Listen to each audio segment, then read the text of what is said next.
Hi everyone, we're going to start with Chapter 20 in your textbook. Chapter 20 discusses the lymphatic system and the lymphoid organs and tissues in your body. This is a figure that represents the lymphatic system. It looks somewhat like the circulatory system. If you look at these little green structures here, there's no pump, however. The circulatory system that circulates blood, of course, has the heart and the blood vessels. Here we see all the lymphatic vessels, and there's fluid inside that is circulating, and it's pretty much moved around passively by the movement of our skeletal muscles. So the lymphatic system, what is it for? It has two major functions. One, it returns any fluids that have leaked out into the body tissues back to the bloodstream, and it also has a major role in fighting infection. There are three basic parts to the lymphatic system. You have your lymphatic vessels. The term for that is lymphatics. And then there's the lymph, which is the fluid that's circulating within the lymphatic system. And then you have the lymph nodes, which are located throughout the body, and these structures will cleanse the lymph. So the lymphatic system is actually the structural basis of the immune system. It houses phagocytic cells and cells known as lymphocytes, a type of white blood cell. Both phagocytic cells and lymphocytes are types of white blood cells. And we'll be getting to the discussion of all the different types of blood cells, but white blood cells are those blood cells that fight infection. And there are several different subtypes. You may remember phagocytic is referring to it's a cell that will engulf other like invaders or dead tissues, and it actually engulfs it and breaks it down, because phago means eating. So these are types of white blood cells. Major structures within the lymphatic system include the spleen, the thymus, the tonsils, lymph nodes, and other lymphoid tissues that are located throughout the body. Okay, so the major functions of the lymphatic system are possible because we have lymphatic vessels or lymphatics. These are the vessels that return that interstitial fluid, which is the fluid that may have leaked out through capillaries into the body tissues, and also leaked plasma proteins that have gotten out from squeezed through the little capillaries out into the tissues. These will be picked up by the lymphatics and then sent back to the bloodstream. And this is normally about 3 liters per day. Once that fluid enters the lymphatics, it becomes known as lymph. And so the lymphatic vessels are actually forming a one-way circuit back to the heart. There are several types of lymphatics or lymphatic vessels. The smallest ones are called lymphatic capillaries, and then we go to slightly larger ones, quite a bit larger. These are called lymphatic vessels, and then you have lymphatic trunks and lymphatic ducts. So this little diagram over here represents the lymphatic capillaries in green, and then they join to form larger vessels. And you can see these green vessels right here located along the way. These little oval-shaped structures would be lymph nodes. And now these vessels, collecting vessels, are joining back to larger and larger vessels, and eventually they empty the lymph into lymphatic trunks and then the lymphatic ducts. And the major ducts then empty back into the blood circulatory system very close to the heart. Lymphatic capillaries are very similar to blood capillaries, except there's some major differences. They are very permeable, much more permeable than blood capillaries. They can take up proteins, cell debris, pathogens, and even cancer cells from the tissues. They actually have one-way mini valves. These are very tiny vessels, so the valves inside need to be very tiny as well. These capillaries are anchored to surrounding structures by collagen filaments, and this prevents their collapse. Pathogens and other things picked up by the lymphatics will travel via the lymphatics. Lymphatic capillaries are absent in bones, teeth, the bone marrow, and the central nervous system. There's a structure called lacteal. The lacteals are specialized lymph capillaries that are located within the intestinal mucosa. These will actually absorb digested fat and deliver the chyle to the blood. Chyle is the structures that will transport fats. And this is an illustration of a lymphatic capillary. You can see it's blind-ended. The lymphatic capillaries are blind-ended tubes in which adjacent endothelial cells overlap each other. That would be the cells forming the vessel here, the capillary. And they form little mini valves here. So this is showing you that filaments are anchored to the connective tissue. This is showing you an endothelial cell. The little flap-like mini valve right here, and then it's showing you there's a fibroblast in the loose connective tissue surrounding. This kind of gives you an idea of how tiny this lymphatic capillary is.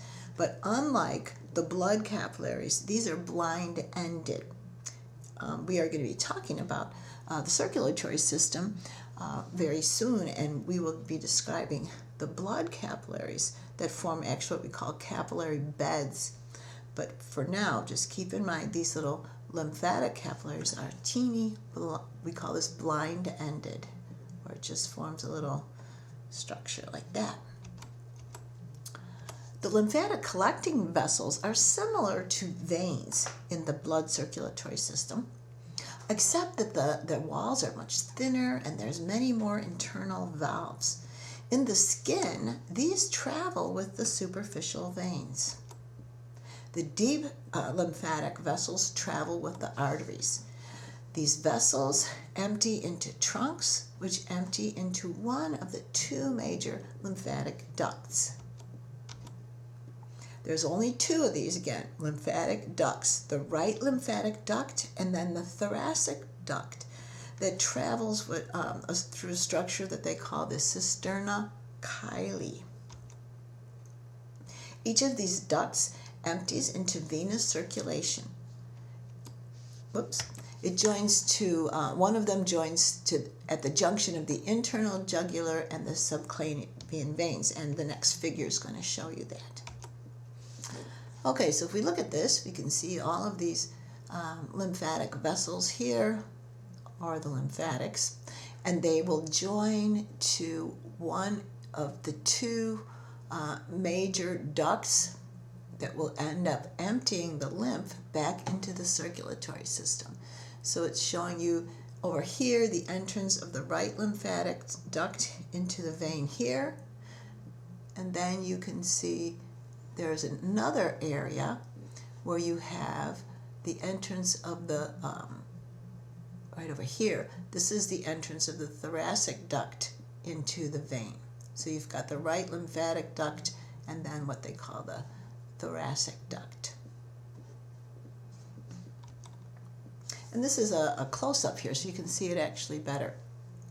So here you've got your, actually this is the superior vena cava, the heart would be over here, and then you've got your subclavian vein, the right subclavian vein here, and then you have your left subclavian vein over on this side, and so you have the, and this is called this is the brachiocephalic. So over here on this side of the body is the right side of the body. We have your right brachiocephalic vein, and then you've got your right subclavian vein. So we're going to have the lymph emptied into the venous system on this side over here, and then you can see on this side you've got your left subclavian trunk that's emptying the fluid right where the left subclavian vein joins to the left brachiocephalic vein. So lymph is transported within the lymphatics by the movement of skeletal muscles. Pressure changes in your thorax during breathing will actually help move that lymph. And there are valves. What are the valves for? Valves actually prevent backflow. So once the fluid travels in one direction across a valve, it's going to be prevented by closure of that valve from going backwards. So it keeps it going in the one-way direction toward the circulatory system. Even pulsations of nearby arteries will help transport the lymph. And there's even some smooth muscle in the lymphatics walls that supports the movement of the lymph. So what are the lymphoid cells?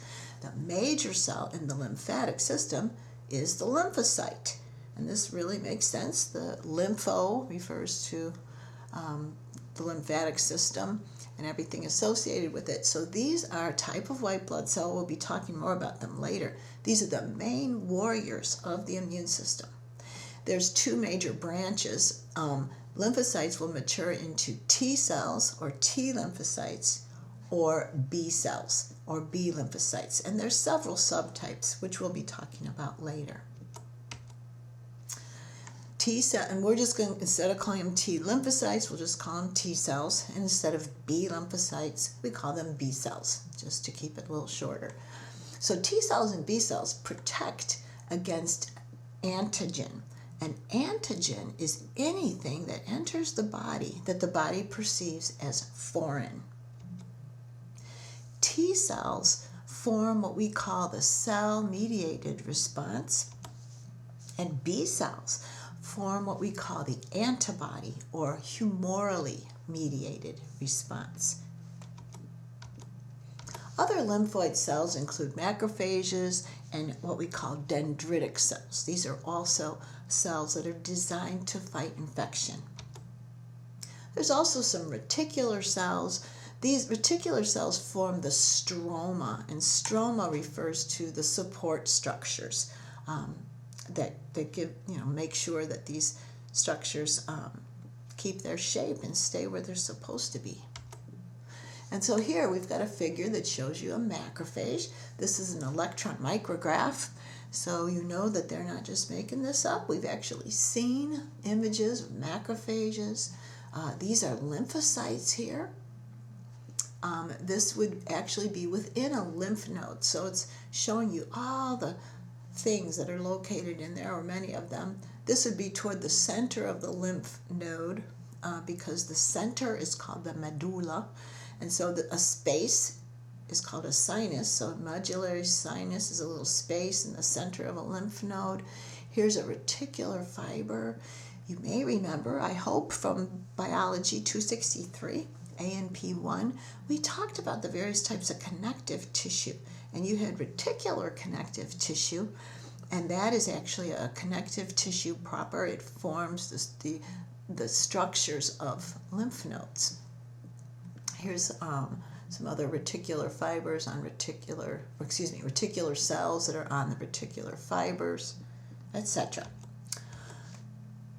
So lymphoid tissue houses and allows the proliferation of lymphocytes. It provides a surveillance point. So if you think of this as like the military, it's all different types of soldiers that are fighting some kind of a foreign invader into the body because, as you know, an infection can kill an individual. We're multicellular. We have very sophisticated systems. And if a foreign cell gets into the body needs to be able to identify and destroy it before it multiplies and makes us sick. So the lymphoid tissue is that surveillance point for macrophages or lymphocytes and macrophages. And it's largely composed of this reticular connective tissue. So there's other areas where we have lymphoid tissue. It's called diffuse lymphoid tissue. This has lymphoid cells that are embedded within these reticular fibers, in and among these fibers. And it's found in every organ in your body. There's also lymphoid follicles, which are nodules. Nodule is a solid spherical body of tightly packed cells and fibers. These are actually called germinal centers. You'll see those later. This is actually showing you some of the lymphoid organs, where they're located. And here's the tonsils. It forms kind of a ring around the pharynx, which is that space that we call our throat. The thymus is quite large in infancy, and it kind of regresses as we get older. This is the spleen, and that would be over by the stomach on the left side of the body, around the rib cage here. And then you can see these little areas that are associated with the intestines, and they're called Peyer's patches. These are these little lymphoid nodules located in the small intestine. And the appendix, this is often called the vermiform appendix, which literally means worm-like. And it hangs off of the cecum, and this is a blind-ended sac that is where the small intestine joins to the beginning of the large intestine, or the colon. Lymph nodes, these are the principal lymphoid organs of the body. They are embedded in connective tissue in clusters. Those that are near the body surface include the inguinal, axillary, and cervical regions, and also submandibular, underneath the mandible. And these are you may have heard somebody say, I have swollen glands. That's not really a gland. These little movable lumps that may swell up when you have some kind of an upper respiratory infection or an abscess in your tooth, whatever. Often they can become tender and enlarged, and those are actually lymph nodes. And of course, there's lymph nodes that are deeper in the body, but you can't palpate them. But you can palpate lymph nodes that are near the surface of the body. And there's that figure again that shows, here's your inguinal nodes, and these often are palpable. It doesn't necessarily mean there's any pathology. The cervical, of course, associated with the neck right here, and they're showing you axillary nodes that can possibly be palpated in the axilla, or the armpits. So what does a lymph node do? Lymph nodes filter lymph. There are macrophages here, and then of course the macrophages will engulf a foreign invader and then break it down and destroy it. Because these lymph nodes have a lot of lymphocytes, and these are throughout the body, not only will detect infection, but it will also activate the immune system. The lymphocytes are activated within the lymph nodes. And the structure of a lymph node, we're going to be looking at this during a lab practical later on in the semester. But it's actually an oval-shaped structure. The lymph nodes will vary in shape and size. Some are quite small, some are larger. There will be a fibrous capsule around the outside, and trabeculi. Trabeculi are little projections. There's actually two distinct regions here. The cortex will always refer to the outermost region of an organ. It's underneath the capsule, of course, but it would be the outermost area, and the medulla will be the central region. And this is true in lymph nodes. And so here it is showing you an illustration of a lymph node. Toward the center would be the medulla, and a medullary sinus would be a little space within the medulla. And then the cortex, this would be this area out here, just beneath the capsule. Here's the capsule. And actually in the cortex here, you've got these lymphoid follicles, and they are like little oblong-shaped structures where lymphocytes are very concentrated.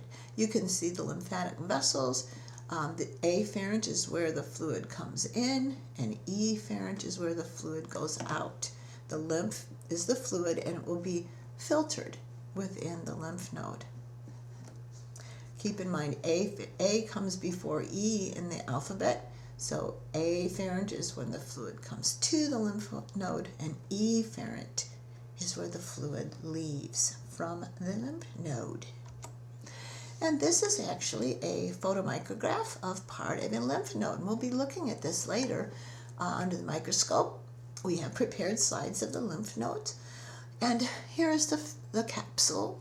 And then you've got your subcapsular sinus. And if you remember, sub means beneath. Capsular refers to the capsule. And a sinus is a little space. There's a little space under the capsule here. Medullary cords are cords of tissues in the medulla, in the medullary region in the center. And medullary sinuses are spaces within the medulla. Circulation in the lymph nodes. So again, the fluid, the lymph, enters the node on the convex side, the side that sticks out, and those are called afferent vessels. The fluid will flow through the subcapsular sinuses and smaller sinuses to the medullary sinuses, and then it exits at the concave side via efferent vessels. You can also think of it exits out those. The spleen, this is the largest lymphoid organ. What does it do? In the spleen, we have lymphocyte proliferation and surveillance for infection. The spleen cleanses the blood of aged red blood cells, platelets, etc. There's macrophages here that will eat up and break apart the debris for disposal. And this is a human cadaver photograph showing you the spleen in its normal position in the body. And this is anterior view from the front. There's a diaphragm. Here's the spleen. It kind of wraps around at the left side here. Back here, they're showing you the left kidney. But there is the spleen. Okay, so keep in mind, the spleen has quite a few functions. It stores the breakdown products of red blood cells, platelets, monocytes, lymphocytes, macrophages, and lots of whole red blood cells. So not only the breakdown products of red blood cells, but a lot of red blood cells are housed here.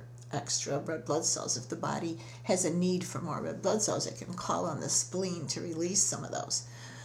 Monocytes, lymphocytes, and macrophages are three different kinds of white blood cells. There's two distinct areas in the spleen: white pulp and a red pulp. And I won't be asking you this on the lecture exam, but you will need to know these for one of the lab practicals that's later in the semester. Keep in mind, white, under the microscope, the cells will actually look purple or lavender, because in the body, these would be a whitish color. However, with stain, they will appear purple. Red pulp is primarily red blood cells, because red blood cells don't pick up stain, but they actually do look red, the erythrocytes, because of the pigment inside of them. The thymus is divided up into lobules. Each little lobule has the outer cortex region and an inner medulla. Most of the cells in the thymus are lymphocytes. And so you can see the spleen right here, an illustration of it. Okay, and I'm not going to be asking you the anatomy of this on the lecture exam, but we'll look at this again when we get to the lab practical. You can see there's a lot of blood vessels here. It would have the capsule, and the lobules would be smaller sections within the spleen. The thymus, this differs from other lymphoid organs in that there's no B cells. So there's lymphocytes, there's T lymphocytes or T cells, but no B cells. What is the function of the thymus? This is where we see T lymphocyte or T cell maturation. The thymus is very important in functioning early in life because it's establishing your store of T cells, and the T cells have a lot of maturation that they need to go through as you're developing your immunity. It's found in the inferior part of the neck and toward the mediastinum. If you remember learning the body parts, this is right toward the middle under the sternum. The thymus is active during childhood, and it stops growing at adolescence, and then it atrophies. That means it starts getting smaller. And there is a a figure right here showing where it is. It's more toward the top of the sternum, but it's right in the middle of the body. Be this yellow lobular looking structure here. And then here's a photomicrograph, and of course the purple is due to the stain that's used in order to visualize the cells. Capsule on the outside, the cortex region is out here, and the medulla would be toward the center. There's also tissues throughout the body known as MALT, M-A-L-T, and that stands for mucosa associated lymphoid tissue. So these are lymphoid tissues that are associated with your mucous membranes throughout the body. This protects us from pathogens because when you think about it, mucous membrane lines all of the tracts that have an opening to the outside of the body, such as the gastrointestinal tract, the respiratory tract, etc. Now, the largest of these mucosa-associated lymphoid tissue collections would be your tonsils, the pharyngeal tonsils around the pharynx, Peyer's patches that are in the intestines, and the appendix, which we looked at a figure earlier that showed those. There's also MALT associated with respiratory, the genitourinary system, and the gastrointestinal tract mucosa. The tonsils, these are the simplest lymphoid organs, and they form a ring of lymphatic tissue around the pharynx. Palatine tonsils are up toward the palate, as you might expect. Lingual tonsils are closer to the tongue. And the pharyngeal tonsils are toward the sides. Tubal tonsils are close to the eustachian tube or the pharyngeal tympanic tube, tympanopharyngeal tube, but you will see that we studied that actually when we looked at the ear. What do the tonsils do? They gather and remove pathogens. They actually are formed with follicles. The follicles, each follicle has a germinal center. They're not fully encapsulated, and there's little crypts. Crypts are little pits, and in these little pits there can be a collection of debris because these crypts will trap and destroy pathogens, and actually these little tonsilloliths, they call it. They're little stones that can form in there, and it can be foul odor because there's bacteria that can enter the body and get into little spaces that's pretty much anaerobic, and those bacteria multiply and put off kind of a foul odor, which also can lead to a bad breath. But in these tonsillar crypts, this is where immune cells will be allowed to build memory. And they're showing the tonsils right here. Here's the pharyngeal tonsil up here, by the pharynx, palatine tonsil, and a lingual tonsil.